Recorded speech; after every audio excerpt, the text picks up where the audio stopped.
أعوذ بالله من الشيطان الرجيم. بسم الله الرحمن الرحيم. إن الحمد لله نحمده ونستعينه ونستغفره ونعوذ بالله من شرور أنفسنا وسيئات أعمالنا. من يهده الله فلا مضل له ومن يضلل فلا هادي له.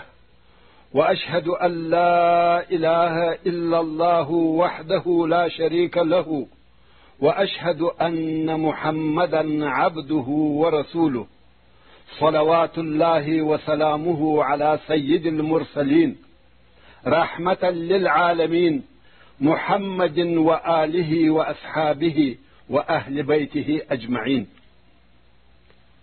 أما بعد، ورونو او خوندو، تاسې پوهیږئ چې زه ولې دغه اوسنی بحث تاسې ته وړاندې کوم. دا ځکه موږ ټول وینو او ګورو چې د دنیا خلق هر یو جلا جلا په خپل کار کې سرګردانه دی. تجارت، نوکري، د نفس فکر او دنیوي کشالې یې د لږ وخت دپاره هم د بزرګانو، نیکانو او عالمانو سره ناستې ته نه پرېږدي، او نه د چا دونه وس رسېږي چې د دیني مدرسو د تعلیم او تبلیغ په درسو کې کښېني، یا د عالمانو د وعظ او نصیحت په مجلسو کې ګډون وکړي. له یوه طرفه د علم سره محبت نسته، او له بله طرفه د ټولې ورځې د ستړیا په سبب د علمي او تحقیقي بحثو او غټو تاریخي کتابو د کتلو او ویلو، بیا په هغو د عمل کولو او د الله جل جلاله طرف ته د مخ اړولو وخت او موقع چاته په لاس نه ورځي.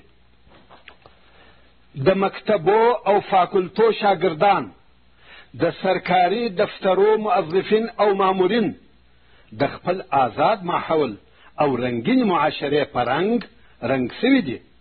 فقط د ذهني عیاشي او خوند اخیستلو دپاره عبثي قصې او مجلې ډېر ضرري او د خطرو ډک کتابونه یا رسالې په خوند او مزه سره لولي، چې په حقیقت کې دغه خلک یوازې د خپل ځان نه بلکې د ټول قوم او ملت د تباهۍ او بربادۍ مسؤله دي.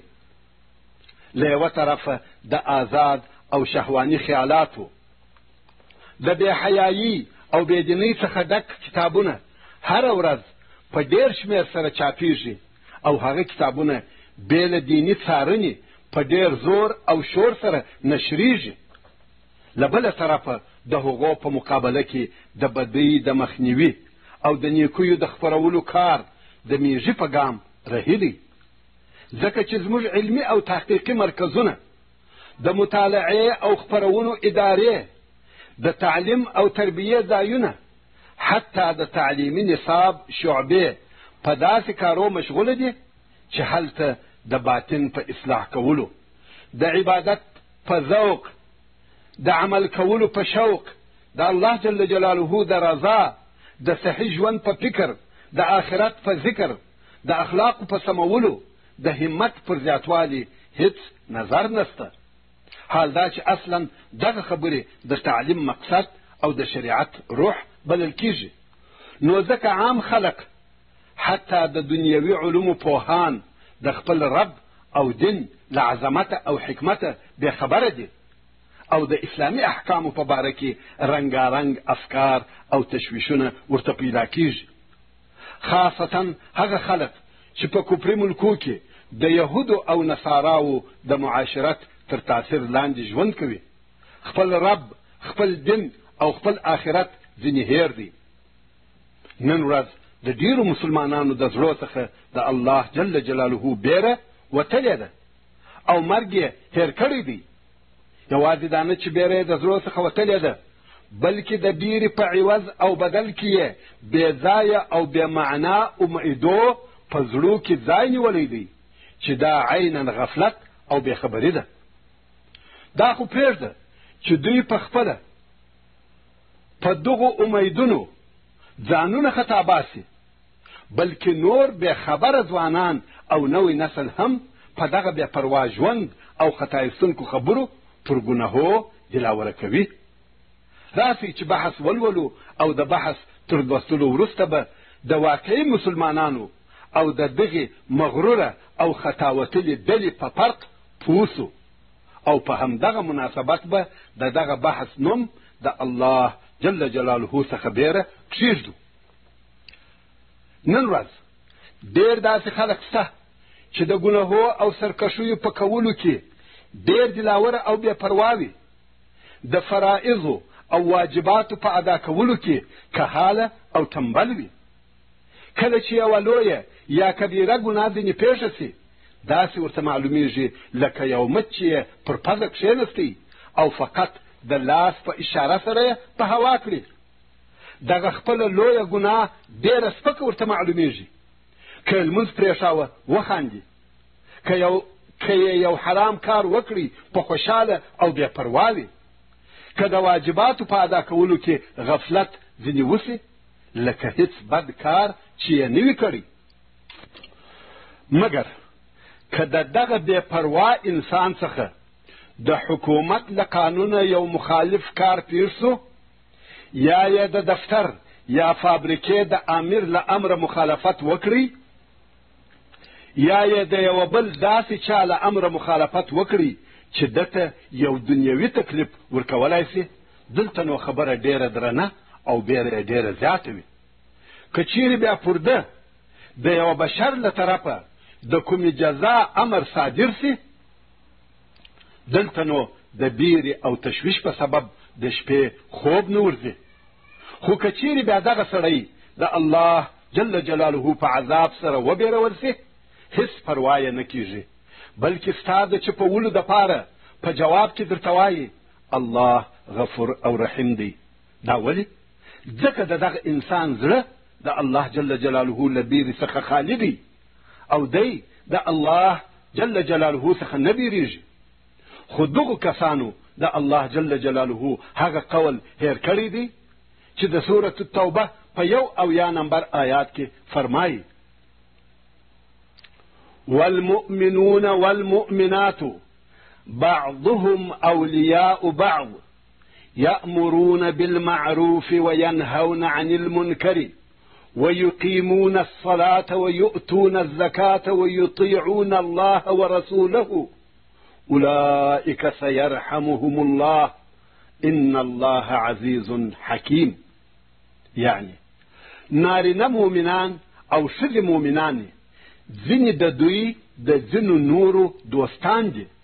مسلمانان یو له بل سره محبت او دوستي لري.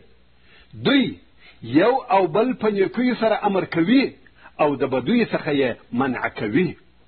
لمونځ د ټولو حقوقو سره ادا کوي. زکات ورکوي. د الله جل جلاله او رسول الله صلی الله علیه و آله وسلم حکم مني. ژر ده چې الله جل جلاله به پر دغو کسانو رحم وکړي. بېشکه چې الله جل جلاله غالب، قوي او د ښه حکمت خاوند دی.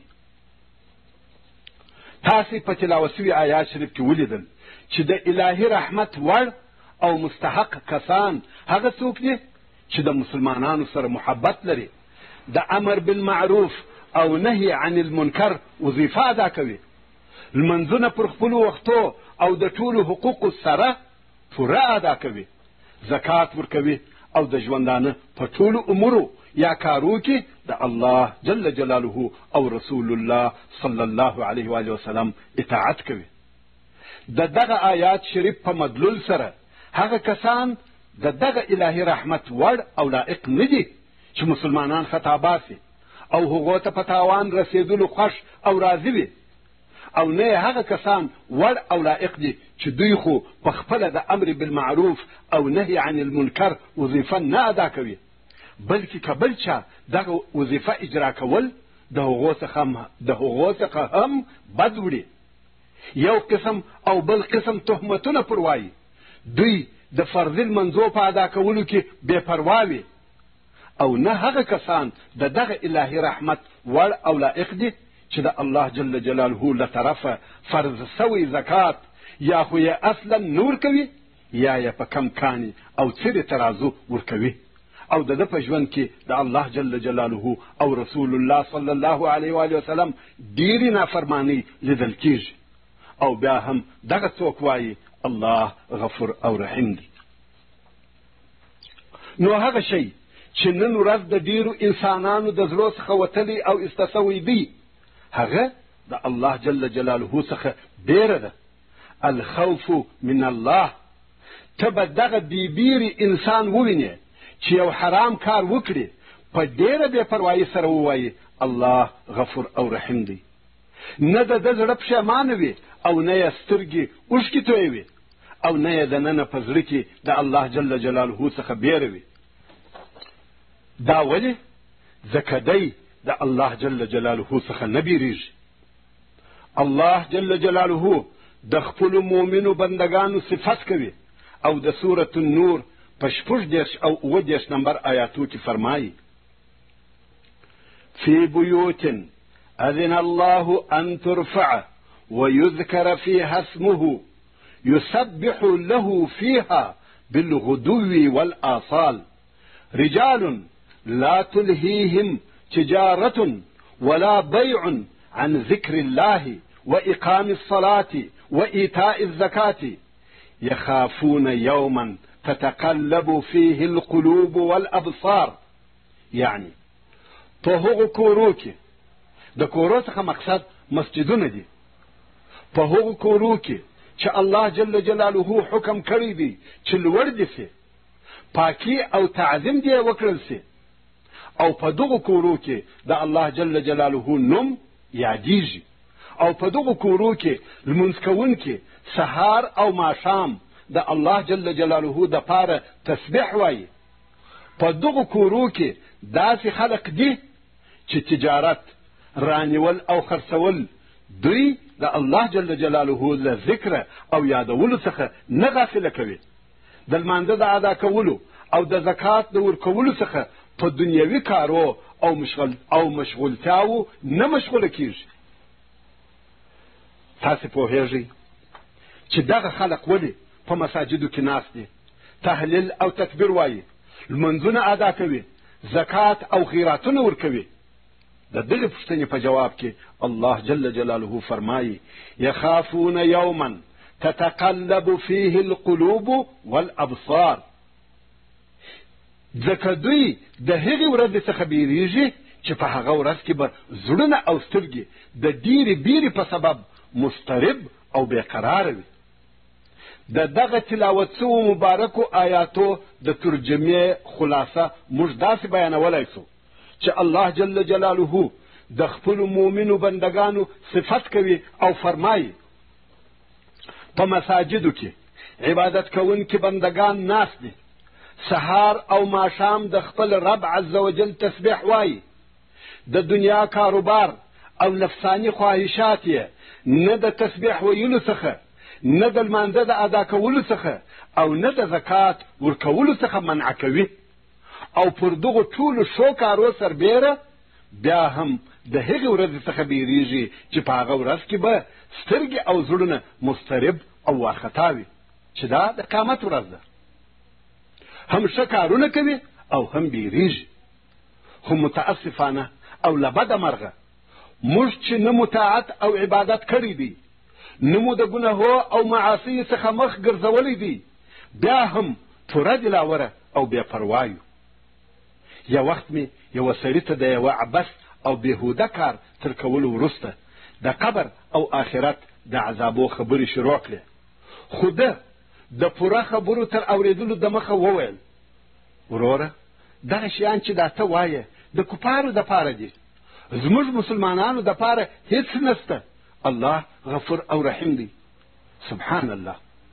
موږ دغه کږو افکارو او شیطانی غرور له خپله دینه څخه لرې کړي یو که نه تاسې د سلف صالح یعنی د پخوانیو ښو خلقو ژوند او بیرې ته وګورئ. امام احمد رحمه الله د معاذ ابن جبل رضی الله تعالی عنه څخه روایت کوي چې یوه ورځ ابوبکر صدیق رضی الله تعالی عنه یوه باغ ته ننوتی او ویلې ده چې یو مرغه د یوې درختې په سایه کې ناست دی ابوبکر صدیق رضی الله تعالی عنه د غم او حسرت ډک یو اوږد سوړ آه تر خوله وایستی او بیا یې وویل څونه بختور او د ښه نصیب خاوند یې ای مرغه د درختې څخه خوړل کوې او د درختې په سایه کې ژوند کوې او بیا مرې خو حساب نه در سره کېږي کشکې ابوبکر هم ستا په مثل سره وای یعنی پس له مرګه حساب نور سره کېدلی دا صدیق اکبر رضی الله تعالی عنه چې د رسول الله صلی الله علیه و آله وسلم په شاهدی پس له رسول الله صلی الله علیه و آله وسلم تر ټول امت ښه او بهتر دی او دغه د قیامت له ورځې او د حساب څخه بیره وه همدارنګه عبدالله ابن مسعود رضی الله تعالی عنه په یو مجلس کې ناست و د مجلس د حاضرینو څخه یو نفر وویل زما دا نه ده خوښه چې د اصحاب الیمین څخه سم بلکې زه غواړم چې د مقربینو څخه سم ځکه مقربین تر اصحاب الیمین په درجه کې لوړ دي ابن مسعود رضی الله تعالی عنه چې د رسول الله صلی الله علیه و آله وسلم جلیل القدر صحابي او د لوړې درجې د اصحاب کرامو څخه دی وویل دلته په دې مجلس کې یو سړی دی چې مقصد یې خپل ځان و دلته په دې مجلس کې یو سړی دی دا یې خوښه ده چې مړ سوی وای بیا نه راژوندی کېدلی یعنی زما دا خوښه ده چې کله مړ سم بیا د حساب دپاره راژوندی نه سم او دا مې خوښه ده چې زه یوه درخته یا یوه ونه وای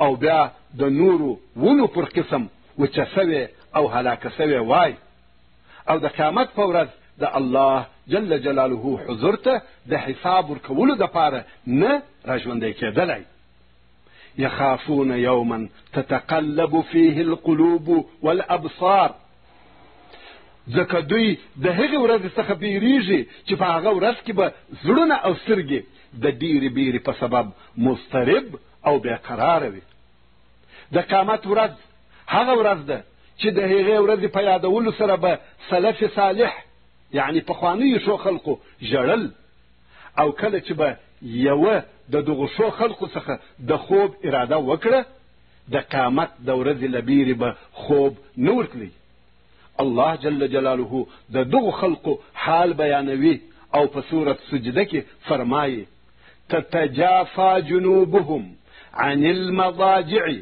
يدعون ربهم خوفا وطمعا یعنی د دوی بغلونه یا څنګونه د خوب له بستره لرې کیږي د شپې له خوبه راپورته کیږي او دوی په داسې حال کې خپل رب ته دعا کوي چې د خپل رب عز وجل له قهره بیریږي او د رحمت امید یې لري خوفا وطمعا یعنی د قیامت د ورځې له حسابه بیریږي او د الله جل جلاله رحمت ته طمع لري د قیامت ورځ هغه ورځ ده چې د هغې ورځې په یادولو سره به زموږ سلف صالح ژړل ځینو پخوانیو خلقو لیکلي دي چې موږ د حسن بصري رحمه الله او عمر ابن عبدالعزیز رحمه الله په مثل بیره په هیچا کې نه ده لیدلې دوی دونه ډېر بیرېدل لکه د دوژخ اور چې یوازې د دوی دپاره پیدا سوی وي او دوژخ یوازې د دوی دپاره جوړ سوی وي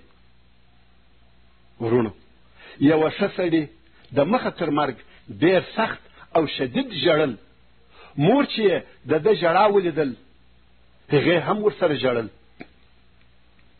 سړي وویل مور ولې ژاړې مور یې وویل زویه ستا د ژړا په سبب در سره ژاړم سړي وویل مګر زه خو د قیامت په ورځ د الله جل جلاله په حضور کې د درېدلو د بیرې په سبب ژاړم مسلمانانو دغه ورځ مه هېروئ د ښو او صالحه خلقو لکه سفیان الثوري رحمت الله علیه او داسې نورو په حضور کې چې به د مرګ او قیامت بیان وسو له ډېرې بیرې به یې د ادبي معاف د بولو پر ځای وینې بهېدې مګر نه پوهېږم چې نن ورځ موږ مسلمانانو ته څه پېښه ده زموږ څخه ځینې کسان حرام کارونه کوي په بدو او ناروا فعلو اخته وي ځینې بیا هغه لوی لوی ګناهونه کوي خو خبره دونه سپکه ورته معلومیږي لکه هیڅ چې یې نه وي کړي. دا ولې؟ ځکه د ده زړه ته د الله جل جلاله بیره نه ده ننوتلې. مسلمان وروره او مسلمانې خورې، ته چې ځان ته ښه سړی یا ښه ښځه هم وایې، په هفته کې 3-4 واره د سهار لمونځ درڅخه پاته کېږي. ساز او موسیقي اورې، حرامو ته ګورې، کله ناکله غیبت هم کوې، په چا او چا دې پسخند هم وهلی دی او داسې نور ډېر ګناهونه درڅخه پیښیږي. خو د دغو ټولو خرابیو په آخر کې وایه زما رب مهربانه غفور او رحیم دی. ګناه نو د چا څخه نه ده سوی، موږ ټول لړلي یو. جنت په عبادت نه ګټل کېږي او بې له فضله جنت ته نسو تلای. الله جل جلاله دې عفو راته وکړي او داسې نورې د خطا ایستلو خبرې کوي. آیا مسلمان یوازې په دغو الفاظو مکلف دی او که یوازې دغه پر خوله آسانه خبرې ځینې غوښتل کېږي؟ بیا هم د سلف صالح یا پخوانیو ښو خلقو احوال واوره چې د الله جل جلاله څخه څونه بیرېدل. حسن بصري رحمه الله چې څونه عالم، څونه عابد، څونه زاهد او څونه مجاهد سړی و وایي. اورېدلي مې دي، راته ویل سوي دي، روایت راته کړه سوی دی چې هلته په قیامت کې یو سړی پس له 1000 کلو له اوره را ایستل کېږي. یعنی یو سړی 1000 کاله په اور کې تیر کړي او بیا له اوره را ویستل سي. نو حسن بصري رحمه الله به ویل دا زما خوښه ده چې زه دغه سړی یم. یعنی خپل حال او خپلو ګناهو ته چې ګورم د همیشني اور لایق یم، مګر د دې پر ځای چې همیشه او تل په اور کې پاته یم، دا مې خوښه ده چې فقط 1000 کاله په اور کې تیر کړم او بیا را ویستل سم. دا د صالحه بندگانو خاصتا د حسن بصري رحمه الله بیره وه. مګر زموږ او ستاسې څخه داسې یو څوک چې سنت او واجبات خو پرېږده بلکې په فرائضو کې هم کوتاهي ځینې کېږي، 5 لمونځونه یې هم په مسجد کې نه وي او د خلقو په غیبت نه مړېږي. دا خو لا څه کوي بلکې د حرامو خوړلو او حرامو کولو څخه هم ځان نه راګرځوي. څنګه او په څه شي د خپل ځان ضمانت کولای شي چې جنت زما دپاره جوړ دی؟ حال دا چې د رسول الله صلی الله علیه و آله وسلم په زمانه کې د مسجد لمونځ بې له منافقه بل چا نه پرېښاوه. د سهار لمانځه ته به منافق نه حاضرېدی او هغه کسان چې 15 لمونځونه به یې په جماعت ادا کول، هغه به هم د خپلو ځانو پر منافقت یا نفاق بیرېدل. آیا زموږ او ستاسې په زړو کې هم دونه بیره شته چې پر موږ لازم حقوق ټول ادا کړو، د شپې یا د تهجد لمونځ هم وکړو او بیا هم د الله جل جلاله څخه وبیریږو؟ عروه ابن زبیر رضی الله تعالی عنه وایي هره شپه چې به تېره سوه په سهار کې به اول د حضرت عایشې رضی الله تعالی عنها کور ته د دې د سلام او خبر اخیستلو دپاره ورتلم. یعنی دا زما عادت و چې هر سهار تر لمانځه وروسته اول هغه کور چې زه به د سلام او خبر اخیستلو دپاره ورتلم هغه د حضرت عایشې رضی الله تعالی عنها کور و. تاسو ته معلومه ده چې حضرت عایشه رضی الله تعالی عنها د عروه ابن زبیر رضی الله تعالی عنه خاله ده او خاله د مور په درجه کې ده. نو عروه ابن زبیر رضی الله تعالی عنه وایي یوه ورځ د عایشې رضی الله تعالی عنها کور ته د سلام دپاره ورغلم. حضرت عایشه رضی الله تعالی عنها ولاړه وه، لمونځ یې کاوه او ژړل یې. په دغه ژړا کې یې د الله جل جلاله هغه قول وایه چې په سورة الطور کې فرمایي فمن الله علينا ووقانا عذاب السموم. یعنی نو الله جل جلاله پر موږ احسان وکړي او موږ یې د دوزخ د ګرمۍ یا حرارت له عذابه وساتلو. عروه ابن زبیر رضی الله تعالی عنه وایي زه ورته ودرېدم او دا رضی الله تعالی عنها دغه آیات په تکرار سره وایي او ژاړي. دوهم، درېیم، څلرم، پنځم او څو واره نور یې تکرار کړي او ژاړي.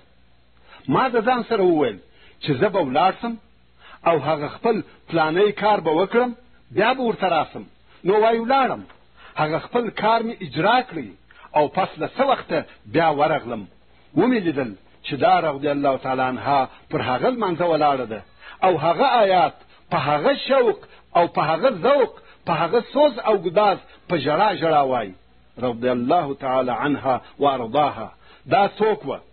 دا صدیقه بنت صدیق وه، د رسول الله صلی الله علیه و آله وسلم زوجه ام المؤمنین، هغه چې په قرآن مجید کې د دې د عفت او پاکۍ په باره کې آیاتونه نازل شوي دي او د قیامت تر ورځې به تلاوت کیږي. نو ته ای هغه څوکه چې همیشه په لهو او لعب مشغول یې او بیا د الله جل جلاله د رحمت امیدواره هم یې، پوښتنه درڅخه کوم، په هفته کې دې څو واره په لمانځه کې ژړلي دي؟ د قرآن مجید تلاوت څو واره ژړولی یې؟ په میاشت کې دې یو وار د الله جل جلاله د بیرې یا له شوقه ژړلي دي؟ یو وخت د حضرت عایشه رضی الله تعالی عنها پر ډول په خشوع او خضوع سره لمونځ ادا کړی دی؟ د ښو او صالح خلقو څخه ډېر کسان داسې وه چې شپه به یې په لمانځه او ژړا تېره کړل او په سهار کې به یې د خپل رب عز وجل څخه پر خپل قصور او کوتاهي عفو او بخښنه غوښته. الله جل جلاله په سورة الذاریات کې فرمایي كانوا قلیلا من اللیل ما یهجعون وبالاسحار هم یستغفرون. دوی به د شپې لږ بجېدل، د شپې ډېرې حصه به یې په عبادت تېرول او په سهار کې به یې د خپل رب عز وجل څخه د مغفرت غوښتنه کول.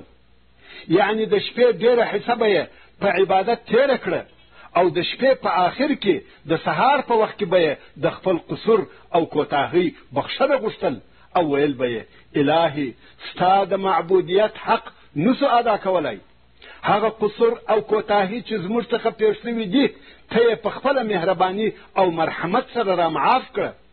دغه خلق وه چې په خپل عبادت نه مغروره کېدل، بلکې څونه چې به یې په عبادت او عبودیت کې ترقي کول، په هغه اندازه سره بیره او خوف زیاتېدل.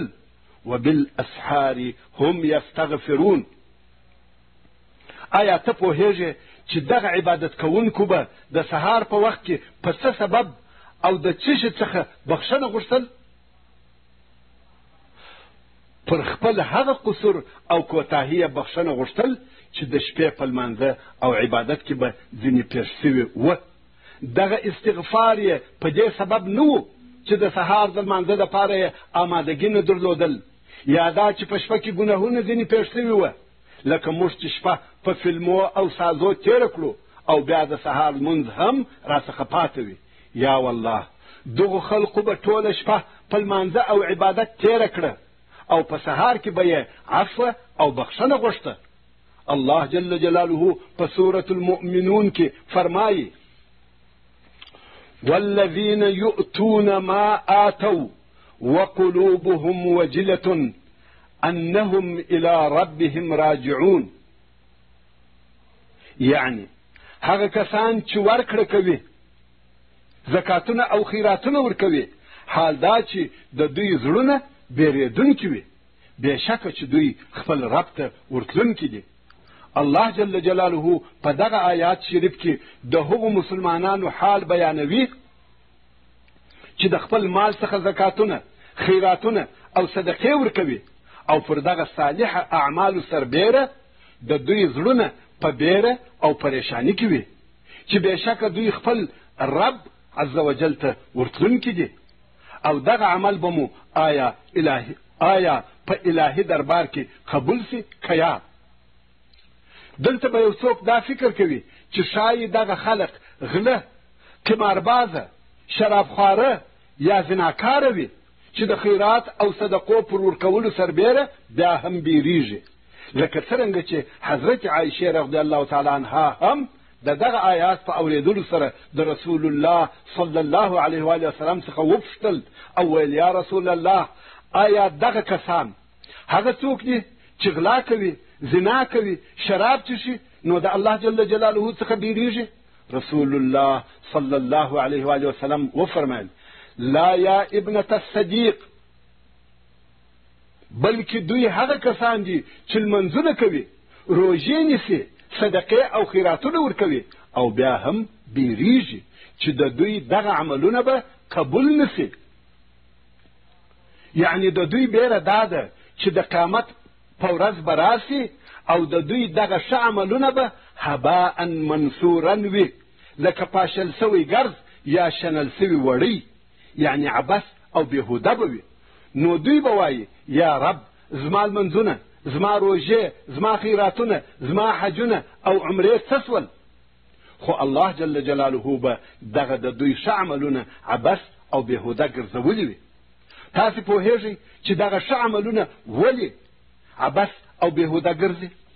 ځکه هلته نور داسې عملونه شته چې دغه ښه عملونه عبث او بېکاره ګرځوي، لکه ریا، د خلقو ازارول، د خلقو حقوق خوړل او داسې نور. ته دا فکر مه کوه چې یو ښه عمل دې وکړئ بس نو خبره خلاصه سوه. یا والله مشکل او پوره مشکل دا دی چې دغه خپل ښه عمل تر هغه وخته وساتې چې د الله جل جلاله په حضور کې د حساب دپاره درېږي.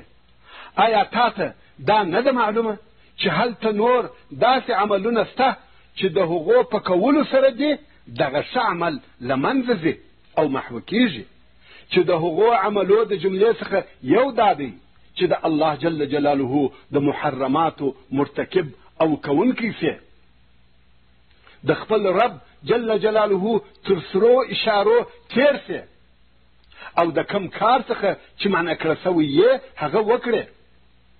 مثلا کله چې په خپل کور یا خپله کوټه یا خپل موټر کې یوازې سي، ساز او موسیقي اوري، یا خارجي ملکو ته په سفر ولاړ سي، بیا نو الله جل جلاله هیر کړي او د هغه عز وجل له طرفه منع سوي او حرام کارونه کوي. رسول الله صلی الله علیه و آله وسلم فرمایي دغه نافرمانی هغه ستا ښه عملونه در عبثوي، ستا لمونځ، ستا روژه، ستا صدقه، ستا حج او ستا ټول نیکۍ په دغه ناروا اعمالو سره عبث او بیکاره ګرځي. حضرت عمر فاروق رضی الله تعالی عنه د نصاراو یو راهب ولیدی. راهب د نصاراو هغه عبادت کوونکي ته ویل کیږي چې د دنیا سره علاقه پرې کړې وي او ټول عمر په عبادت سره تیروي، خو د دوی دغه عبادت پر ضلال، گمراهی او باطله طریقه دی. نو حضرت عمر فاروق رضی الله تعالی عنه د دغه راهب په لیدلو سره وژړل. یو چا ورته وویل یا امیر المؤمنین ولې ژاړې؟ ده رضی الله تعالی عنه وویل د الله جل جلاله هغه قول را په یاد سو چې فرمایي عامله ناصبه تصلى نارا حامیه، یعنی څونه ډېر خلق دي چې په دې دنیا کې کوښښونه کوي، زحمتونه او تکلیفونه وړي تر داسې اندازې چې ستړي او ستومانه سي، خو د آخرت په ورځ ډېر ګرم اور ته ننوځي. د دنیا او آخرت تاوانیان سول، دا ځکه چې هغه ښه عملونه یې یا پر اسلامي طریقه او د رسول الله صلی الله علیه و آله وسلم پر متابعت برابر نه وه، یا یې خپل ښه عملونه د نورو ګناهو یا د ریا په کولو سره برباد کړل. یو ورځ عبدالله ابن عمر رضی الله تعالی عنهما یو غریب ته یو درهم په صدقه کې ورکړی. د ده زوی ورته وویل تقبل الله منك یا ابي، ای پلاره الله جل جلاله دې دغه صدقه در څخه قبوله کړي. عبدالله ابن عمر رضی الله تعالی عنه ورته وویل ای زویه که زه پوه سم چې الله جل جلاله زما څخه یوه سجده قبوله کړې ده یا یې د یوه درهم صدقه را څخه قبوله کړې ده، نو په دغه وخت کې هیڅ شی تر مرګ نه دی راته خوښ. یعنی په دغه وخت کې چې زما یو عبادت قبول سي، مرګ مې تر هر څه خوښ دی. په دې خوښ یم چې د دغه عبادت د قبلېدلو په وخت کې د الله جل جلاله حضور ته ورسم. حسن بصري رحمه الله وایي مؤمن ښه عمل او بیره سره یو ځای کوي، هم ښه کارونه کوي او هم بیریږي، او کافر بد کارونه او امان سره یو ځای کوي، هم بد کارونه یا ګناهونه کوي او هم بیره نه وي ورسره. ویل کیږي چې ابراهیم ابن ادهم رحمه الله غوښتل چې حمام ته ورسي، خو حمامي ورته وویل پیسې راکړه بیا ننوځه. ابراهیم رحمه الله وژړل او ویې ویل کله چې د شیطان کور ته بې له اجورې یا پیسې اجازه نه راکول کیږي، نو د انبیا او صدیقینو کور ته به څنګه بې له توشې او بې له ښه عمله پرېښول سم چې مقصد یې جنت و، رونو او خوندو. تاسې فکر وکړئ، نن ورځ د شیطان کور سینما او نور د فسق او فساد ځایو ته بې له پیسو نسي ورننوتلی، او جنت هغه جنت ته چې د الله جل جلاله په بې مثله او بې مثاله نعمتو ډک دی، د انبیا صدیقینو او شهداو ځای دی، بې له ښه عمله ورتلی شئ؟ هېڅکله نه. خو شیطان دې په دغه سره خطا باسي چې ته ووایې الله غفور او رحیم دی، او نور نو دغه ستا ازلي دشمن شیطان علیه اللعنه خپل ناروا کارونه در باندې کوي. د الله بندگانو، موږ او تاسې باید د خپلو ځانو سره صادقه واوسو. تاسې راسئ اول به موږ خپل عملونه او بیا د هغه صادقه او مخلصه بندگانو عملونه په ترازو کې سره کښیږدو. خپل عبادتونه او د هغو عبادتونه به د عدل په ترازو سره قیاس کړو، او بیا به د الله جل جلاله څخه زموږ بیره او د هغو بیره سره وتلو چې څوک د الله جل جلاله څخه ډیر بیریږي. الله جل جلاله په سورة آل عمران کې فرمایي وخافوني ان کنتم مؤمنین، یعنی که تاسې په حق سره مؤمنان یاست زما څخه وبیریږئ. مالک ابن دینار رحمه الله به ټوله شپه په ژړا ژړا لمونځ کاوه، او بیا به یې تر لمانځه وروسته خپله ږیره نیولې وه، او په ژړا سره به یې ویل یا رب یا رب، تا ته د جنت او اور اوسېدونکي در معلوم دي، زه نه پوهېږم چې مالک به په کم ځای کې وي. ښه متوجه سئ، ټوله شپه به یې لمونځ کاوه، خو بیا به یې هم ږیره نیولې وه، او په ژړا سره به یې ویل چې مالک به په جنت کې وي او که په اور کې. د مالک رحمه الله دغه عمل د الله جل جلاله د هغه قول سره مطابق او برابر دی کوم چې په سورة سجده کې فرمایي تتجافى جنوبهم عن المضاجع يدعون ربهم خوفا وطمعا، یعنی د دوی بغلونه د خوب له بستره لرې کیږي، له خوبه راپاسي، او دوی په داسې حال کې خپل رب ته دعا کوي، خپل رب بولي چې له قهره یې بیریږي او د رحمت یې امید لري. دغه خلق ولې داسې وه؟ ځکه د الله جل جلاله قهر او قدرت ورمعلوم و. دوزخ او د هغه سخت عذابونه یې په یقین سره منلي وه، نو خود د الله جل جلاله او د عذابو څخه یې بیریدل.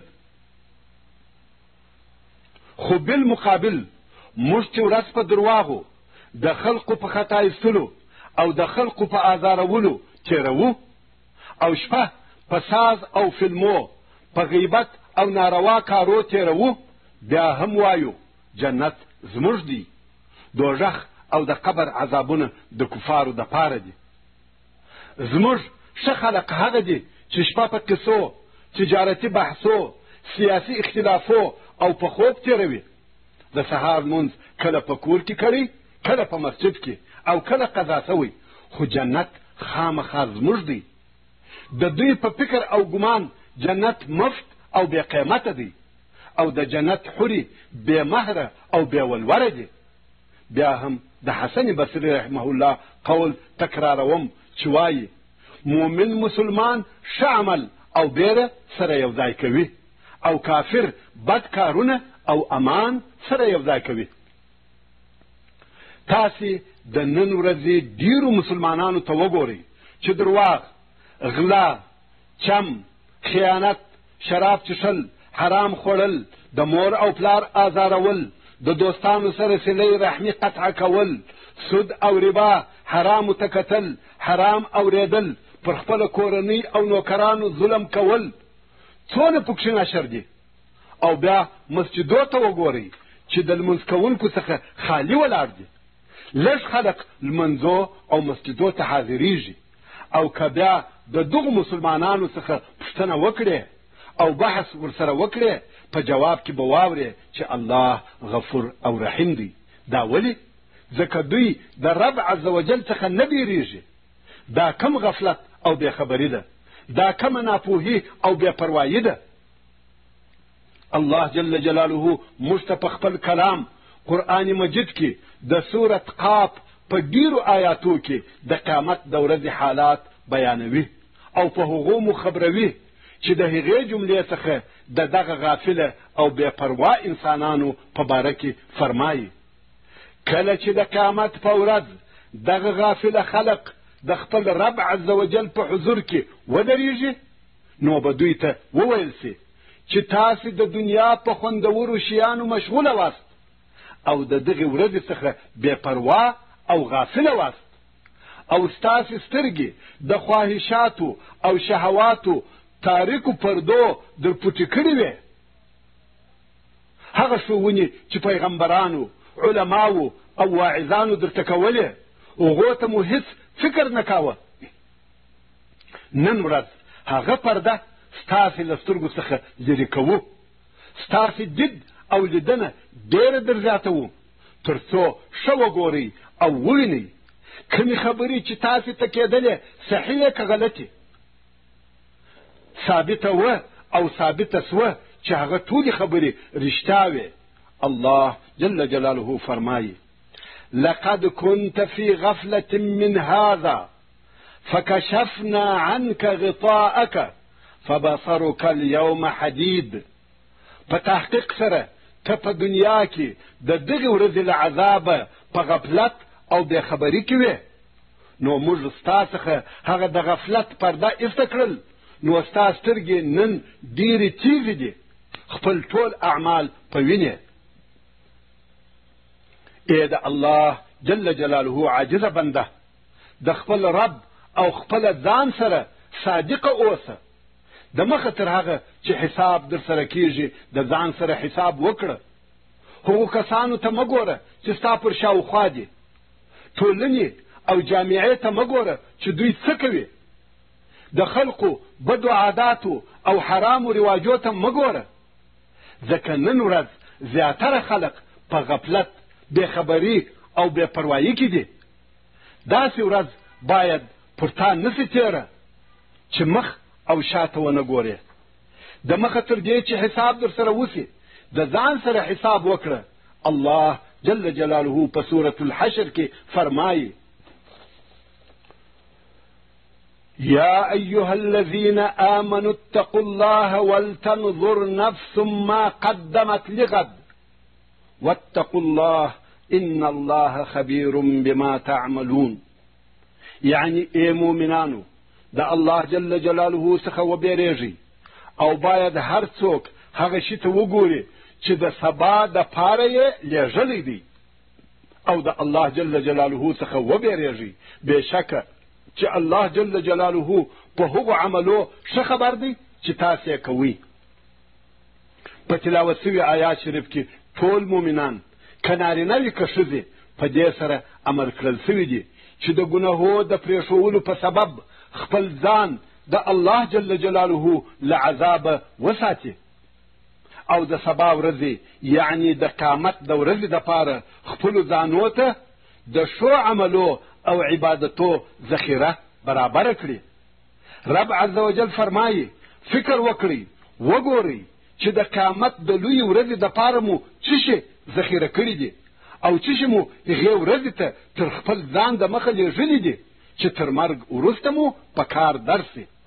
او فرمایي: ستاسې هیڅ کار د الله جل جلاله څخه پټ نه دی، نو ځکه د هغه علیم او خبیر الله جل جلاله څخه وبېرېږئ. ګناهونه پرېږدئ، د تقوا او پرهیزګارۍ لار ونیسئ. دا د الله جل جلاله له طرفه خپلو مؤمنو بندګانو ته لارښوونه وه او لارښوونه ده چې د قیامت د سختې ورځې دپاره خامخا تیاری او آمادګي ونیسئ. شپې او ورځې په ګناهو او بې پروایي مه تېروئ. حتی د ژوند په هره لحظه کې باید د سبا یعنی د قبر او د قیامت د ورځې فکر در سره وي.